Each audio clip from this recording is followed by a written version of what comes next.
Bonjour à toutes et à tous, bienvenue sur Grand Lille TV en ce jeudi. Avant les titres, quelques informations météorologiques s'imposent pour vous signaler la présence de nuages mêlés de pluie dans tout le nord et le Pas-de-Calais, avec même des rafales de vent à 70 km à l'heure. Côté température, eh bien on ira pour les maximales aujourd'hui entre 12 et 16 degrés seulement. Les titres, la CGT s'est mobilisée hier matin devant le siège social de Castorama à Templemar.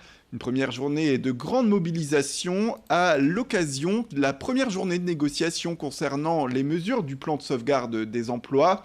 L'organisation syndicale lutte contre le projet de fermeture de 9 magasins Castorama, on le rappelle, et de 2 magasins Brico Dépôt en France à horizon 2020, avec la suppression de près de 800 postes. Les salariés s'indignent contre le manque d'écoute de la part du groupe Kingfisher, propriétaire des enseignes. Selon le syndicat, la direction donne aucune visibilité sur la future transformation du groupe, entraînant ainsi des centaines de démissions de salariés sous la pression. Grégory Cipriano, délégué syndical de la CGT Castorama, était au micro d'Alicia Sanfilippo. Nous en sommes quand même à notre 3e PSE, voire 4e PSE. Donc on sait très bien comment fonctionne la direction et jusqu'au bout, on ne lâche rien. Il y a le dernier PSE, tout s'est joué à la dernière réunion. Que ce soit en négociation de salaire ou autre, c'est quasiment que de l'unilatéral. On ne négocie plus avec cette direction. Ils ont l'ordre de Kingfisher, donc c'est-à-dire les Anglais, et ils la suivent. Au niveau du dialogue social, c'est très compliqué.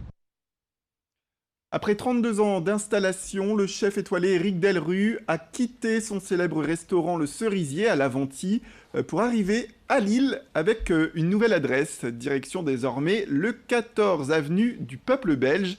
Dans son nouvel établissement du Vieux-Lille, face au palais de justice, il ouvre le restaurant gastronomique Le Cerisier en ville et la brasserie La Griotte.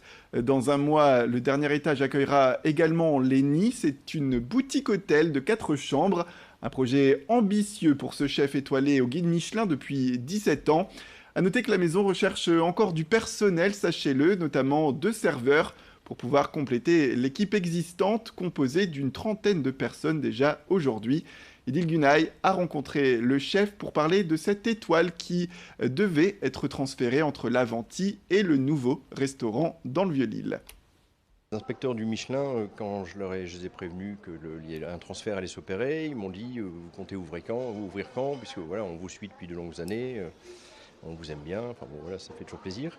Mais le timing n'était pas bon puisque clôture le guide fin novembre et que fin novembre on était loin d'être ouvert. La preuve c'est que voilà, on est fin avril et on va juste ouvrir. Et puis c'est très bien pour la ville de Lille. Il y avait 2, 3, 4 ou 5, 6 restaurants étoilés. Quand j'ai ouvert le Cerisier en 86, il y avait 8 restaurants étoilés à Lille, dont 2 étoiles. Après il y a eu un calme plat, un marasme sur le... Et c'est bien que ça revienne. Lille, au niveau de l'Europe, est très très bien placée, ça attire davantage de monde. Si on veut attirer du touriste et de l'affaire, voilà, il faut élargir la demande. Et là, c'est parfait. Une très bonne chose. Hier a eu lieu l'inauguration officielle de la nouvelle piscine Zenéo de Wattignies, un complexe pour le sport sans oublier le bien-être au cœur de la ville.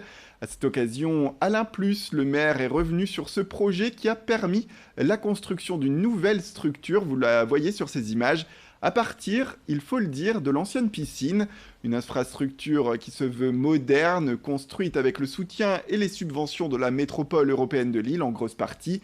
Alicia Sanfilippo a rencontré Alain Plus qui revient sur l'intérêt de cette nouvelle piscine à Wattignies.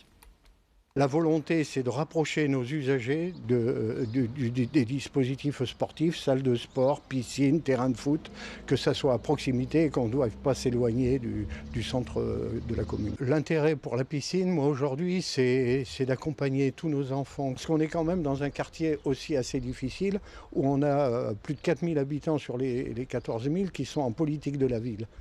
Il faut accompagner ce public-là pour améliorer leur sort au quotidien. C'est important. Et puis on termine avec un peu de soleil, même si la pluie est de nouveau présente. Place à la visite du jardin de Saint-Omer, niché au pied des anciennes fortifications de la ville. Il s'agit du poumon de cette commune. À l'heure où les beaux jours font leur retour, les Audomarois aiment s'y promener.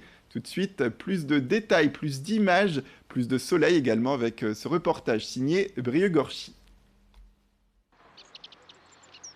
Installé au pied des anciens remparts, le parc de Saint-Omer est élégant. Depuis 150 ans, les Audomarois aiment s'y promener, s'y restaurer ou y faire une sieste. À la fin du 19e siècle, après de longues démarches, il y a un démantèlement des fortifications, mais on va conserver une partie, les élus vont souhaiter conserver une petite partie dans toute sa profondeur pour installer donc ce jardin public qui va servir aux Audomarois. Alors aujourd'hui, concrètement, c'est un parc paysager de la fin du 19e siècle. Donc on va y trouver à la fois un jardin dit à la française avec ses allées régulières dans lequel on est installé.